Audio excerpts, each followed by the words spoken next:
Ninja Woodfire Oven beeping and flashing flip on the display? Fix it fast.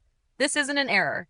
It's a mid-cycle reminder to turn or rotate your food. Here's how to handle it for the best results. Step 1. Know when it appears. Flip usually comes up in functions like gourmet roast or other longer cooks.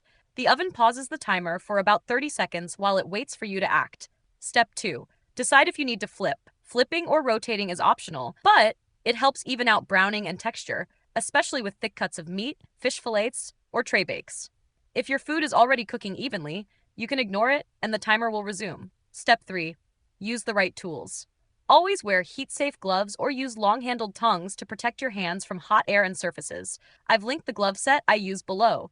It's rated for high heat and gives a solid grip. Step 4. Work quickly. Every second the door is open lets heat escape. Have your gloves or tongs ready before you open the lid. Flip or rotate your food, then close it again to keep cooking on track. Step 5. Let the timer resume. Once the lid is closed, the oven will restart the timer automatically and continue the cook. If this helped you handle the flip prompt with confidence, subscribe to No Filler Fixes for more fast appliance help. And if you need heat-safe gloves for safe flipping, I've linked the set I use below. They're durable, non-slip, and protect against high oven heat. Thanks for watching, and flip like a pro.